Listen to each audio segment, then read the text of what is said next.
Text. Okay, trustees, we are live. We are recording. Phone lines are open. Go for it. Good evening. I'd like to welcome everybody to the regular meeting of the East Hampton Town Trustees for June 24th, 2024. And I'd like to open with the Pledge of Allegiance. Pledge allegiance to the flag of the United States of America, to the republic for which it stands, one nation, under God, indivisible, with liberty and justice for all. Thank you.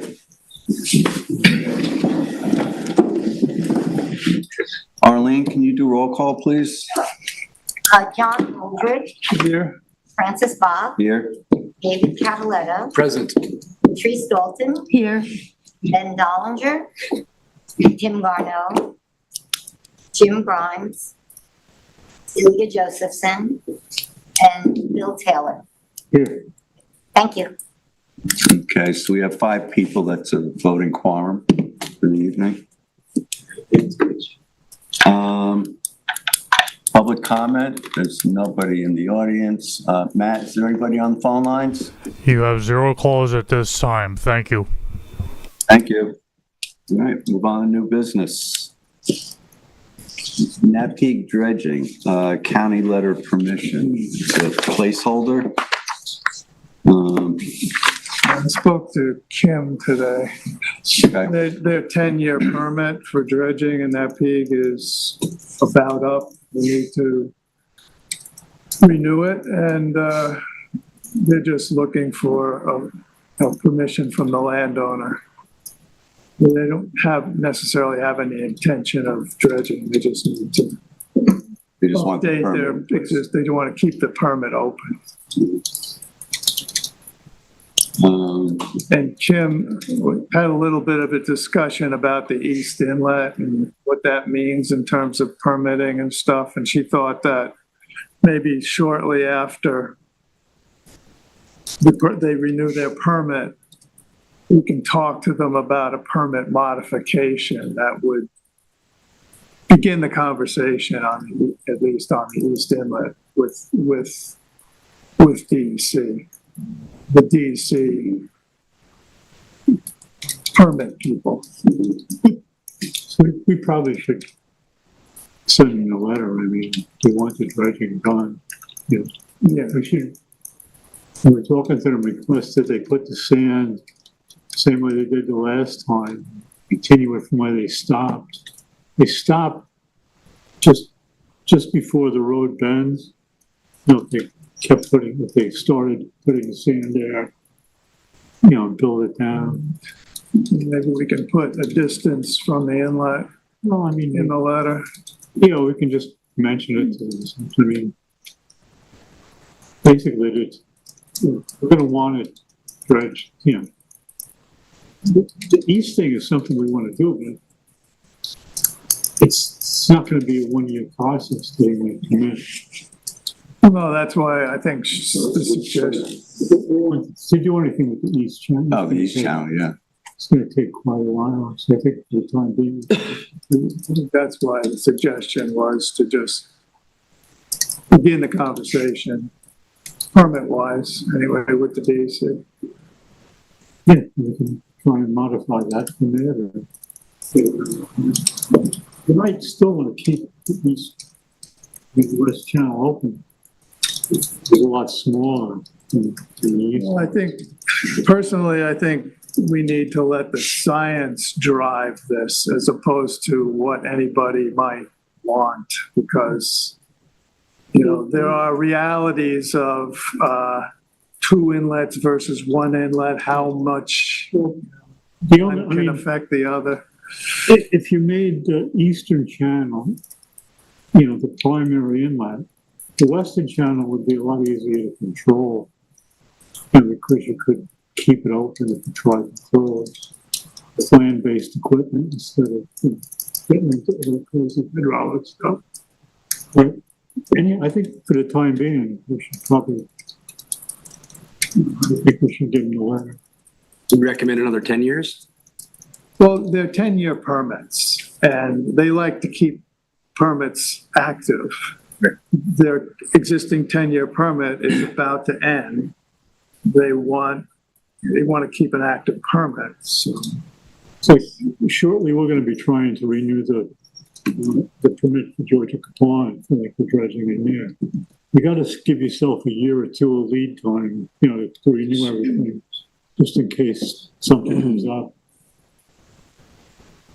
I don't think this is a big deal. This is just pretty much, according to Kim, the turnaround times on some recent permits have been very quick. So maybe if there's no change, it'll be a relatively quick turnaround time. If there's a change, then I think the times that Bill's talking about come to play. So I'll make a motion for county letter of permission. Second. All in favor? Yes, David. John, did she mention anything about the aquaponic permit? We didn't talk about that. Because we had that conversation and it seemed sort of rambling, and I'm wondering if we should revisit that with her and see what exactly we need to do. So we have some sediment samples, and meeting minutes talk about getting additional sediment samples. Well, I don't think we have any sediment samples in Acabonic scheduled for this year. We got some over in Northwest Creek for this year. What we did last year, we did sediment for, I think that might, I don't remember the status of the Acabonic permit. I think it's active. I think it's up. I mean, It's approaching. they started, they're into their renewal on that already. That's what the Yeah. thing is, they're renewing it for 10 years, but it's active. I mean, I remember doing sand samples with natural resources. It doesn't matter actually how old it is. It's, Like a couple of years ago. like 40 years. We did them when we were doing some dredging in Montauk. Well, I think if the question is trying to get the county to dredge down to the inlet, we have to get very active We're gonna have to and involved in this whole process with natural resources and county public, whatever, so it's Department of Public Works. We're gonna have to get like we wound up doing with Georgia. We're gonna have to wind up having a meeting with the DEC and all the people involved. Yeah, to the extent that that's a navigable channel, it's, at some point, it's going to be difficult for people to navigate through their commercial and pleasure boats. So, Yeah. It doesn't make any, usually they'll only dredge a channel if it goes to a launching window. The way it is right now, it's getting to the point where yeah, it's tough. The tough part is from where they stop. And it doesn't seem to me that the stuff is that bad. Well, my understanding is that the problem is the nature of the sediments, or at least the county's understanding of the That's all nature about of the the size sediments. of the stuff. originally, there was a discussion about the marsh sparrows being not doing well in Acabonic, and there was a concern there was mercury in that sediment. And now this last year, Nicole did a census of marsh sparrows, and they're abundant now. So, the concern about the mercury in the soil, I think we need to resolve that. Yeah, what did Goble test for? He just did sediment size. He didn't do any, He just did the do any size? toxicology tests. Where did mercury has come from? That doesn't make sense to me. There was no industry. No. And the fact that the sparrows are not gone, Indicates I think that's letting the science drive it. So your concern was the sparrows, and now we know, Well, yeah. I think, if somebody's going to ask for toxicology tests of sediment before they give you the permit, I don't think you're going to really be able to argue with them too No, much. if they ask for that, but it's sort of like informal concern. I don't think it's been articulated as a requirement. It's something like people are concerned about. You know what I mean? And I think that's the problem with this discussion about dredging Napeag is we really don't resolve anything. We just need to have the right people at the table to discuss this, and we can come to some direction on what to do. We've done some of that about the peak, but there's, there's a lot of opposition to it, Yeah, so yeah. we'll fight through it. I think what we need to do is get somebody to look at what's gone before and analyze that for us, and not in a deep way, not in a $700,000 way, but, we might have to spend some money to get somebody to look through what's been done and give us some analysis of that and potential direction. That was the dominant channel, and Hicks Island was connected to the land on the west end. But it's not anymore. No, I know. And, sometimes when things change, it's not so That's the easy new- to change that's the them new back nature, and expect that it's going to be like it used to be. I think there's some proposals we can make that would make sense to open up the East Channel, but you're going to really have to get. It's conceivable it's going to run on state property, so that would be another. It's not going to be a simple process. If we can put it on property that's considered ours, I mean, what's the status of Hicks Island? State. I mean, all that beach is It state. shouldn't be the state because it was connected on the west end. It's a very complicated deal. We can do it some other time. Get a Washington law firm to Yeah. fight that case. We don't need any more of those law firms. The fewer law firms, the better. All right. Thank you. You see any old business committee reports? Aquaculture, harmful algal blooms? Does anybody have? Yeah, I got that.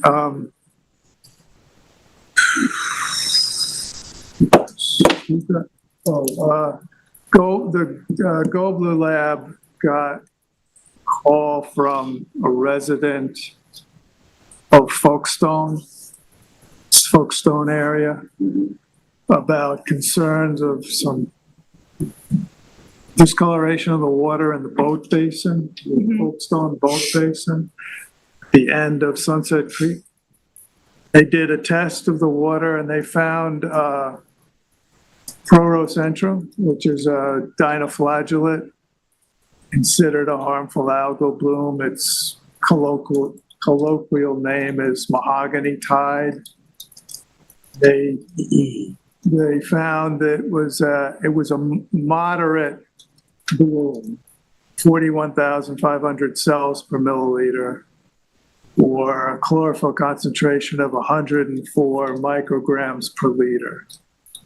And it wouldn't be harmful to humans, but it might be fatal to juvenile shellfish. So I notified the hatchery and I also notified John Nicholas. His stuff is pretty close to that, right? It's in Sunset Creek.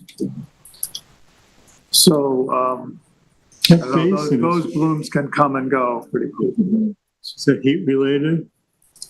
I don't know. I looked up today, and I think it's just kind of a spring bloom. It usually it often will show in the spring. Is it a rainfall? Spring. Fresh water. Yes, I mean it's Sure, what it is. We have had a lot of rain, so it could be runoff related, nutrient related. because it's gone now. I don't know. I haven't heard a follow-up on it. Also got some the latest weekly reading of blue-green algae counts. Wainscott Pond was the only place they found elevated levels at 145.26 micrograms per liter. So that's the counts. The counts are moving up. We have 4 counts from May 29th to June 19th. They went 96.6, 80.4, 121, 145. So dropped off initially, and then the good news is, I guess we haven't detected any elevated levels in the lionhead ponds. So,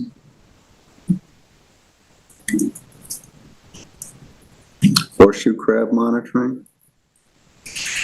well, I can't report on that peak, but in Northwest, the numbers just cratered.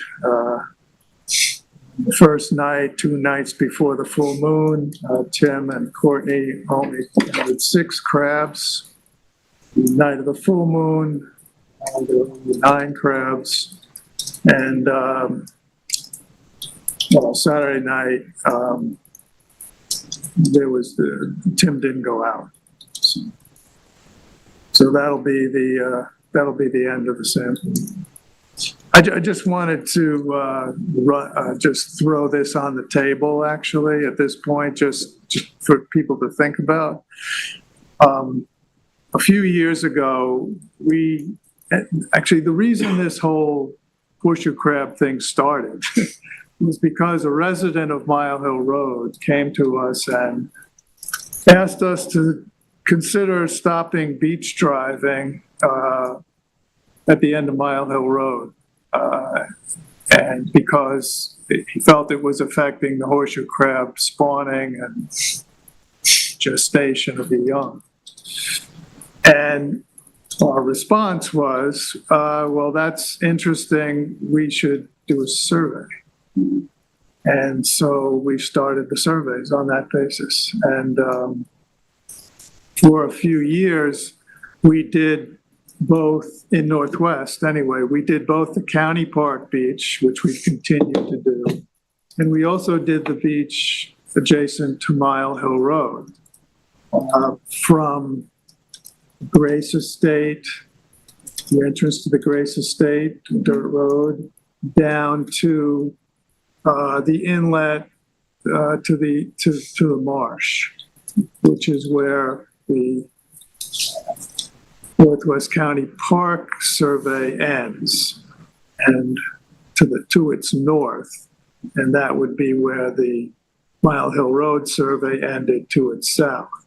Now, we did find crabs on the Mile Hill stretch, but not anywhere near what we found on the Northwest Creek side. Northwest Creek side. But if you go to the end of Mile Hill Road, most of the beach driving and activity on the beach is from the road south. That's where the ramp down is. There's kind of a small jetty directly off the road end, and you can't really get a truck by there in most tides. So it's really hard to go north from the road end. Some vehicles will come on from the dirt roads and the Grace Estate. But, and I did most of the surveys on that beach when we were doing them. I don't know what the purpose of the beach driving is there. I've seen people go down there to shoot skeet. There's no shellfishing to speak of there. No commercial quantities anyway. It seems to be kind of just a recreational thing. And I was wondering if there might be a consideration of restricting beach driving in that Grace Estate area north of Mile Hill Road, at least for the time the horseshoe crab spawning and gestation of the young. And see if that will impact numbers of crabs utilizing that beach over time. What were the numbers earlier this year over there? We haven't done this for a couple of years. We haven't done the Mile Hill stretch for a couple of years. We have about 2 or 3 years more of data from years past. We should probably look at it before we think about closing it. Well, like I said, I just wanted to throw it out there. I don't see a lot of driving there. I see one vehicle that goes down there, but I don't see many. And he goes down that sandy part to the end for no reason. And then I can easily get over that jetty and go to the Grace Estate, but I don't do it. I don't see anybody doing that. But it would make sense to me to not have beach driving there. What I noticed when I did the horseshoe crab surveys there, and I've done them on both sides, is that, and you do a horseshoe crab survey in high tide, the highest tide of the low tides. So the water's pretty far up on the beach. If that water gets to the tire tracks, it's a very soupy mix of sand. And, you know, you walk the beach, and if you're on a undisturbed beach, you know, you walk on the surface of the sand. You get into where the waters come into a tire track, you'll sink sometimes halfway up your calf. And I would think that probably has an effect on the horseshoe crab's ability to... Shouldn't we have a baseline first? You know, do a comparison? Because right now, it's Baseline of what? of the activity with crabs down there. Well, we do. We have That was how many years ago? You just said that we haven't done it in several years. maybe 2 or 3 years ago. Maybe we haven't done it for 2 years. Okay. I mean, I don't think it's a popular beach driving destination. And I agree about the fragility of that sand at the end, because there's some big monuments there that were part of the old building. And you can't really get over those. They're like chimneys and things like that. And the sand on the other side of those chimneys is really granular. And if you drive there, you will sink in. So I think going the other direction towards the Grace Estate, people don't do that anymore. They used to. once in a while, you'll see Yeah. a truck that's gone. Yeah, you're right. It's not popular. I could see not restricting it if people really wanted to go there and they really wanted to do that, like at Girard, where they really want to be on the beach there. But I don't get that in the Grace Estate. I mean, I can put together the numbers we have for the years we did it as some kind of a comparison. And, you know, see if we get any feedback. And certainly if the board would be interested in considering this, it would have to be something that would be publicized and put out for public comment, but I just thought I'd introduce the idea. Good. Anyone else? I just want to say that, you know, we used to always drive on the beaches. We did. And we don't cut down redwood trees anymore. It's a different world now, and we have to be more considerate of the impacts of our behaviors. I'll tell you, if you want to have some real interesting meetings, just start trying to close driving on some beaches. Well, I think, you know, you have to have some justifications. Yeah. And you have to pick your areas. I mean, if it's going to just be for the, But I think both sides have to have it's, good reasoning, you know? people are going to look at it as a slippery slope. Well, And you could probably close, if you're going to close them down for the crabs, you might do a temporary closure for 2 or 3 days at at full moon or something like that. Well, but the thing is, Bill, it's not just, are the crabs gonna crawl up there and spawn?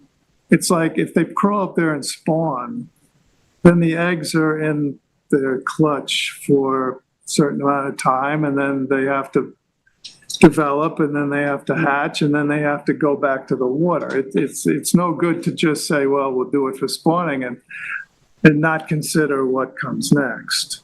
So, I mean, And what about diamondback terrapins and snapping turtles? Are they observed there?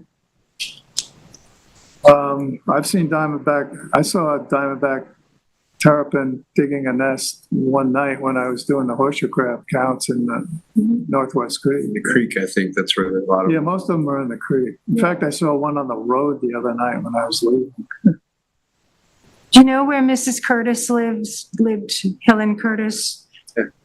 So they used to come on her property there, that road, and they would nest there. Yeah, they still do. Yeah. Yeah, Big snapping turtles. yeah. So I live right across, right there, Mooresville. But you stopped counting on Mile Hill because the numbers were low, right? Yeah, that was part of it. And then, I don't know, that was during COVID, and there was a change of, Tim came in and started, prior to Tim being involved, it was Susan and myself. I think if the numbers were like really high there, then we would consider it. But since they're not that high there and there's not that much traffic, maybe not. But it's good to think about. The question is, why aren't the numbers, if the numbers aren't as high, why aren't they? Thanks. I mean, in a way, one could make the argument that you have some numbers, you have lower numbers there. That could be for a variety of reasons. But you've got a stretch of beach that's similar.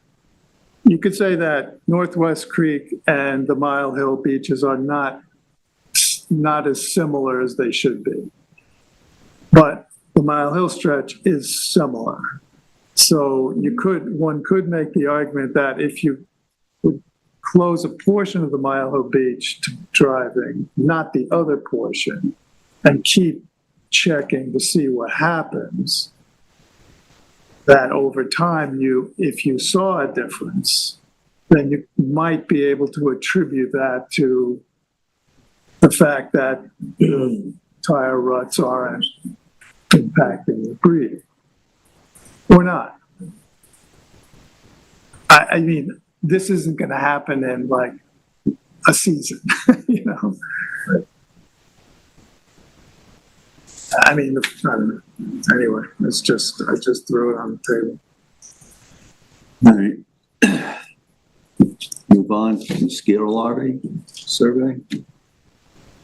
Well, yeah, we went out this morning and to check larvae. There were a lot of larvae, very small larvae, in the usual hot spots. Actually, Allison, you want to put that map of the larvae hot spots on? Yes, can you also do me a favor, John?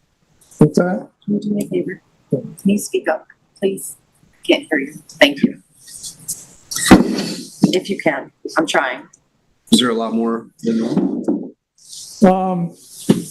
It was pretty high. Yeah, it was a very high day. They're all very small. 2 weeks ago, we went out and the larvae were very big, stage 4, and then a lot of pupae also, which is the last stage before they actually become mosquitoes. This time they were mostly stage 1. But there are a lot of, those are the hot spots. And that white is just, those are just a swarm of larvae in the cup that you're looking at. So the white is the hottest spot? That's the hottest. Blue to red to white. So, that's, like Rena talked about those, since our house is here, she walks north and I to the south. So, I mean, we're both seeing. So as a result, the county is, planning a treatment this week. I also, saw the county's list of, treatments. Looks like they're treating everywhere, so I Yes. have a feeling that conditions are just, We have had been right. those rains, you know, the couple, the big rains we had, you know, make perfect puddles. Yeah, yeah. We have Wortham is pending. We have a couple of, several sites are pending. But in East Hampton, all the sites, I think that they have, East Hampton, Beach Hampton is blank, so East Hampton. it's just blank, but, yes, for everything else. What do they spray? They go, The helicopter, it's a pellet, it's pelletized, so they'll drop the pellets. But in the case of Acabonic, since we've identified where the actual breeding hotspots are, the helicopter will follow that map and just drop the pellets on the hotspots. I think Rather we've, than just- yeah, I think we've had a big effect on the, they used to just go spray everything. yeah. You know, I think we've managed to get them to really put it where it's necessary, and shifting from liquid to the pellets was a huge benefit, you know. They would spray however many acres that is, 100, 300, I don't know, but they would spray every inch. And And it would drift. it was a lot of chemical that they were applying. John, do they, treat the areas that are blue? Yeah, I mean, that's a generalized representation of what's there. But, that would be the air, those spots are the hot spots, so those spots are treated. It's just relative numbers of larvae. It's been a long time since I've seen one that active in there. Yeah, there's quite a few. I mean, we used to do the whole from here all the way here. But since, we don't have, not very much, it never was very much activity in the south and on the north. There was some in the southern part on the west side, but not a lot, just some pockets, but you have to walk the whole thing with the pockets. Well, takes me 3 hours as it is, and 5 hours. Thanks, John. All right, thanks, John. We have pump out boats here, but we don't really have anyone who works with them, so, Jim, right? Yeah. yeah. Well, apparently everything's working very well. Well, we were having problems with Yeah, it with was the tank and There was a motor, problem, I think. but I think that's been resolved. You had some, Yeah, it's all been resolved. I mean, they're up and running. They put in a new 5,000 gallon tank, but, the gauge looks like wasn't the working old guy right. stopped Yeah. pumping out early and the new guy, did step in an emergency basis and, everything's been organized. Yeah, the problems was getting the tank empty, Yes. and that's been resolved. Yep, that's been resolved, so, So, it's a good season so far, they're busy, and, Allison really troubleshot getting that, tank empty. Yeah. Thank you. And the tank is the town responsibility. Yes, the tank is the town's responsibility. We do the boats, which are working good. All right, move on to administrative. Payment of the bills. We have East Hampton Marina, $178.82 for fuel, and $149.10 for fuel. Do I have a motion? Motion to pay the bills. Second. All in favor? Yes. Financials for the months ending March 31st and April 30th are available for review. I reviewed them Okay. carefully with Allison and, with Arlene. Yes, great job. So we did make some format change in the dates so that you could read the dates. Arlene did that, which I think really is helpful. I just wanted to call it out in case you see that they look different. And there were some queries, what I call queries, which are things that aren't in a general ledger account. So Arlene resolved those, and I believe correctly. So I looked at them pretty carefully. I think they're good. Shouldn't have been a lot of activity on that No, but there are things like, under the circumstances. if it's an unusual expense, Yeah. you have to put it in the right Right. category. Right. And if they don't map up to a GL account, it's not good. So you have an extraordinary background on a lot of this stuff. So do you want to make a motion? I do. I'd like to make a motion to approve the financials for both months. Second. All in favor? Aye. And we have minutes for June 10th. They're available for review. I took a look at them. They're Okay. accurate. I'll make a motion, we accept the minutes. I second. All in favor? Aye. Aye. I have a couple of things. Mhm. The Napeag closure, the Napeag, the northeast corner of Napeag is closed seasonally to shell fishing Yeah. until the hatchery's bird exclusion devices can be demonstrated to be adequate to the DEC to lift the closure, which hopefully will be lifted next year.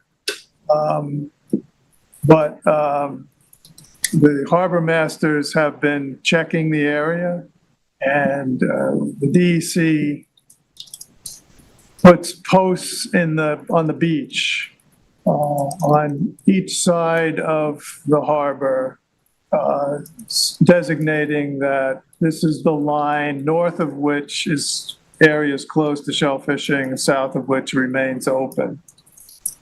But nobody knows what they mean, especially recreational people that are driving along the Heather Hills Beach to get to the northeast corner, which has been a sort of a traditional spot to do some recreational clamming, oystering. And evidently someone was given a ticket for shell fishing up there. So the harbor masters have asked us how we feel about making a sign and putting it in the vicinity of these posts or on the posts, explaining to people that would be heading in that direction what these posts are there for, so they, if they don't already know that the area is closed to shell fishing, the sign would alert them to that. I don't think there's no, I mean, the DEC direct mails to all the commercial shellfish people, but there's really no way that they communicate anything to recreational. So we need some signs, at least one or two out there. Well, there's some complicating factors. We don't own that beach. We don't own that beach. That's state park land. The underwater land off that beach is, some consider state land. So there's a line drawn down from north to south off the beach, east of which is state underwater land and west of which is trustee land. So somebody could be going and, first of all, they're driving on state property.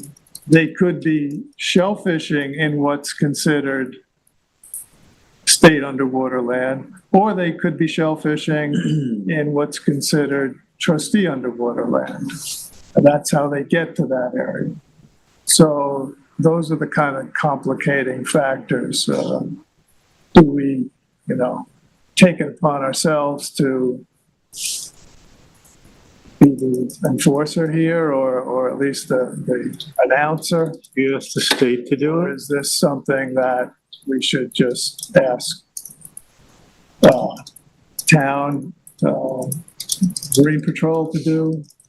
Or With the state to do? Or the state to get or the DEC to get the state to do? Yeah, I think Marine Patrol should, they have signs they could put up there. They're the guys who are out there patrolling, so they'd be the most I relevant. think in the past, the trustees have, maybe not for this kind of thing, but the trustees have designs and made signs that have been put up, informational signs about shellfishing, explaining the rules and regulations and gauges and sizes and things like that. So there has been a history of the trustees being involved in informational signage relative to shellfishing. Put on that land, in that property. No, I don't know. Yeah. That I don't know. I think the minimum that we should do, I have no issue with us putting up signs, temporary closure signs or whatever. But I think we Informational should signs. reach out to the state parks and see if they're okay with it. Yeah, this is something we would have, before Tom Dust retired, we would have asked him what to do, I'm sure Now, I'm sure can't the imagine it'd be a big deal. state guy would probably be willing to put signs up. We could make an informational sign showing the area on a map. Well, This is an area that people have been shellfishing for a long time, and the recreational people probably have no idea that it's closed. The commercial people have gotten official notice that it's closed, but Excuse me. How far are these monuments from Trustee Beach? well, Trustee Beach is really only, I don't know, I mean, in that vicinity, the closest Trustee Beach, I guess, is Lazy Point. Hicks Island is state, the east side of the harbor is state, Gulf Point state. Yeah, so it's not like we could even put it on our we could put property. something down by the As launching a ramp, warning. maybe.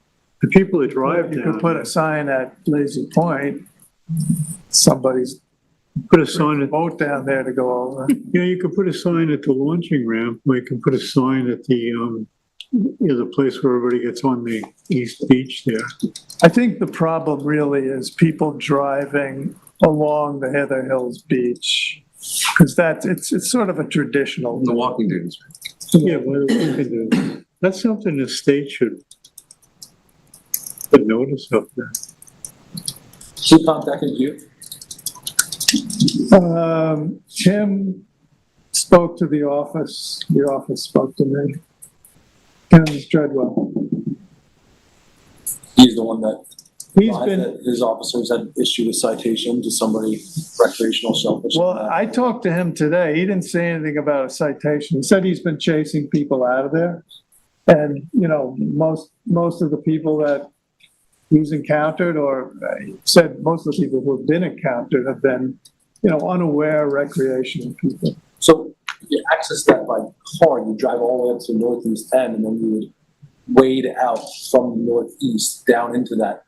So even if you had signs where those monuments are, why would if I was wading out, I wouldn't even see them.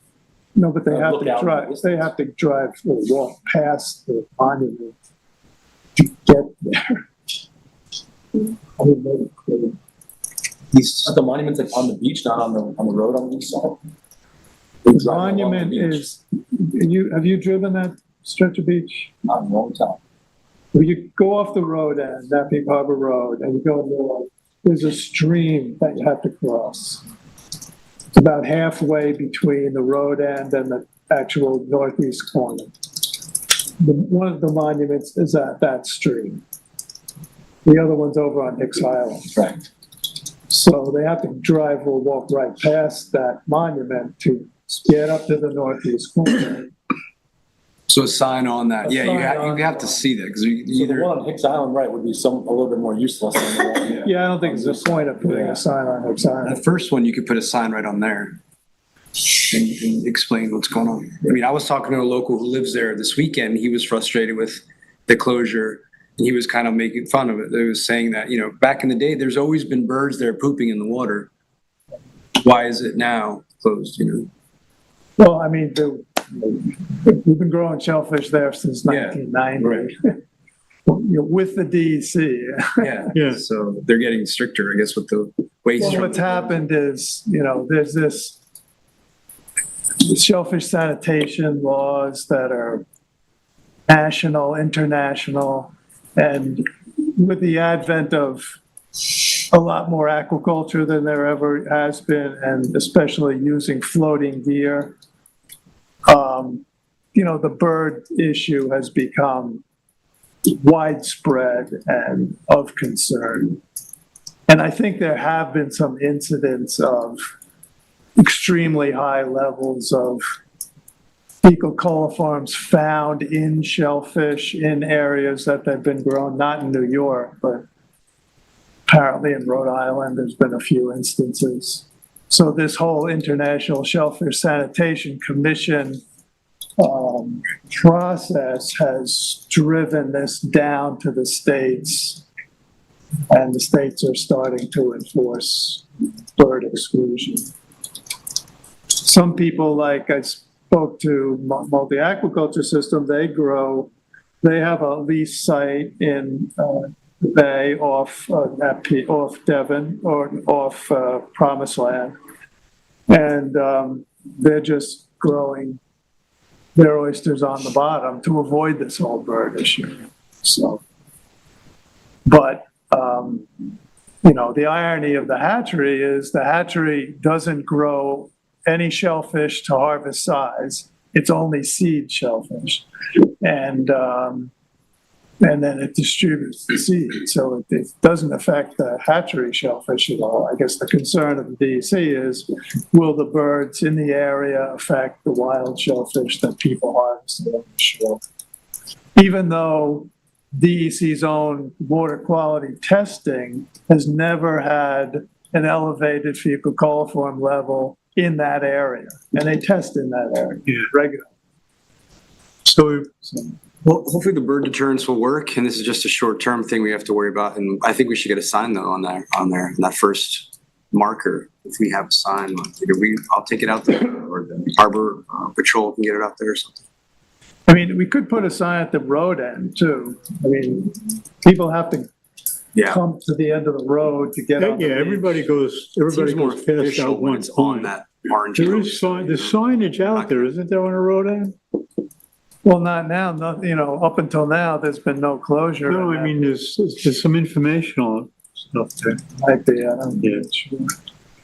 You know, we could probably just maybe even print out a map and put it in. We can post something on the website. I think it is on the It website. is on the website, okay. You know, Yeah, this is like we really cannot go just make up a sign and go and drop it on state property. Yeah. I am so opposed to that. Yeah. If they did it to us, Well, we'd have a fit. I guess, you know, we have three options as far as I see it. We either put it on the post, we put it at the road end, which is town property, or we just say it's not our function. you How know? about talking to them and having a I can't conversation imagine it would be a big deal. and saying, whoever owns that property, you might have not have noticed this, but, you know, it's ambiguous about the shellfish in here, and it would help if you put a sign up. And then if they put up a sign, it's taken care of. And if they don't, Or then it's even on them. offer to do it for them, which is You could put a sign on fine, our but you're property, doing it but with- that would, you know.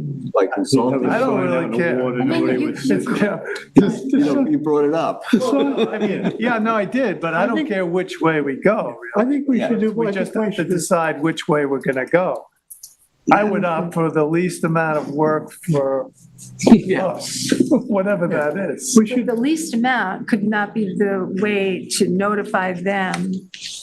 And then if they say we don't care, then we could put up a sign. But I kind of think we're just missing that communication point. yeah, we gotta talk to the state. The state parks, whoever replaced Tom Dess out there, we should contact them and. Yeah, I can't imagine it's a big deal. No, I can't, but just what you said, like, it's a respect It's thing. just, Make a right. much bigger deal out of it. Yeah, we can make it a big deal.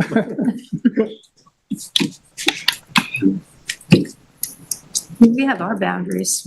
All right, so we'll reach out to them and see if they're okay with us putting up a sign. We could put a notification right at the road end. It's a map in a plastic bag kind of thing.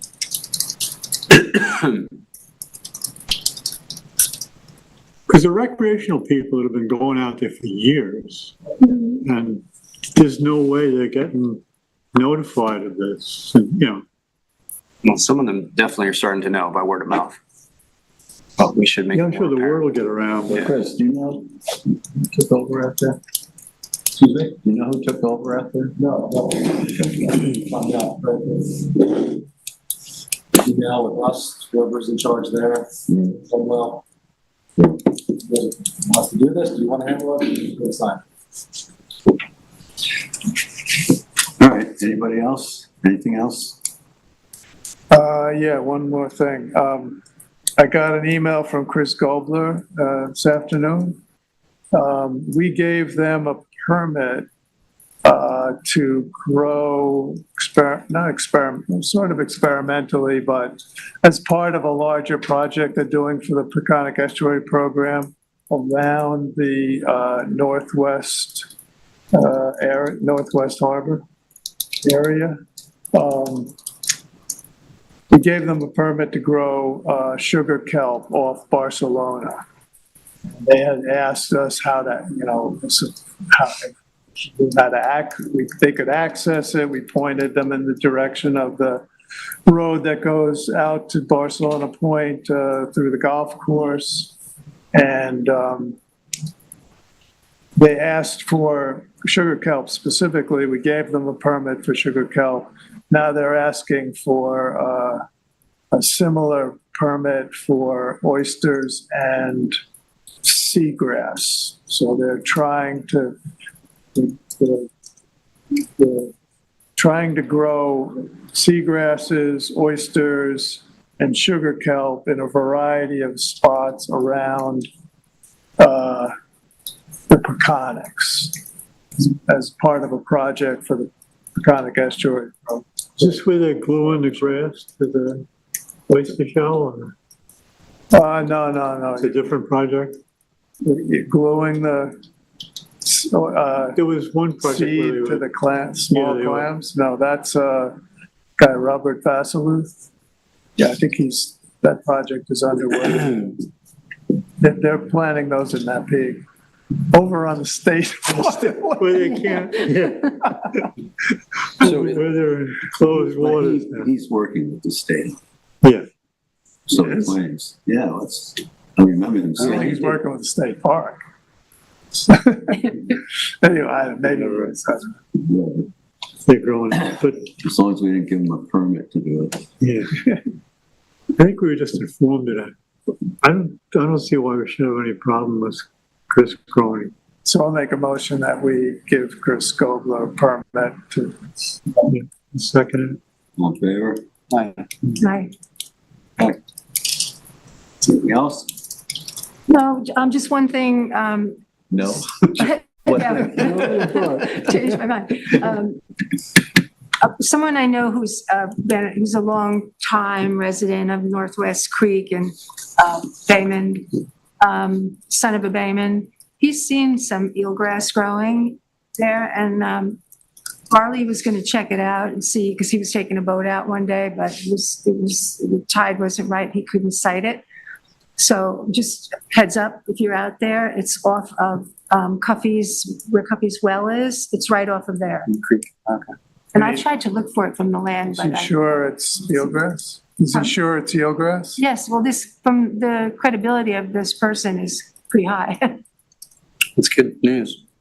Because I know that in Hog Creek, which used to be one of the last places eelgrass hung on, though it didn't, widgeon grass has Right. been appearing in a variety of places. So it seems as though widgeon grass is perhaps coming in to replace eelgrass habitat. Is that invasive or is that?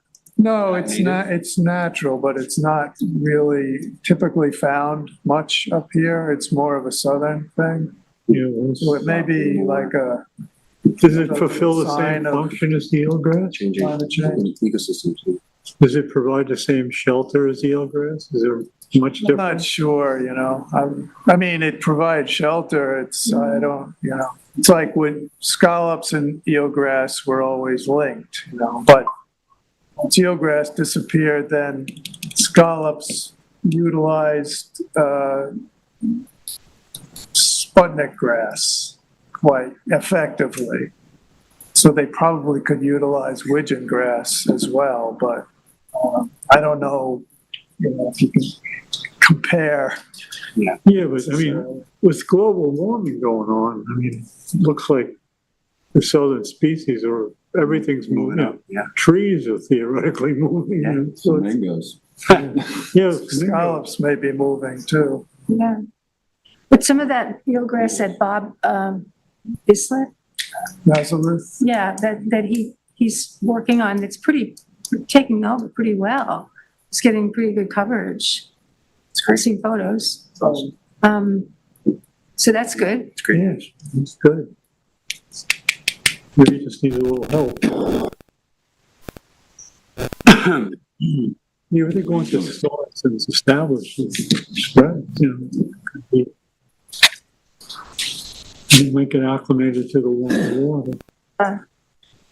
And if we're more careful to not run it over with our propellers.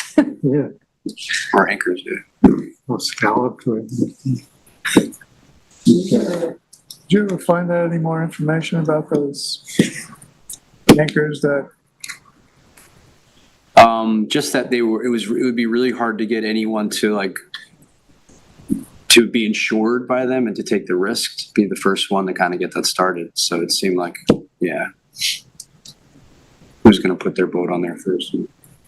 did that guy from Sag Harbor, what's his name? Shelter Island? Shelter Island? Yeah. Doesn't he have a couple? He does have a few, yeah, and that's who I spoke with about, and just, yeah, we should keep trying to, chip away at that, but it just seemed like a Does lot. he deploy them He does too, yeah. in Sag Harbor? Or in Shelter No, I Island? think Shelter Island, in Cockles, yeah. Well, they're good, we just have to. All right. Before we close, Matt, is there anyone on the phone lines? You have 0 calls on the line. Thank you. All right, do I have a motion? Motion to close? Second. In favor?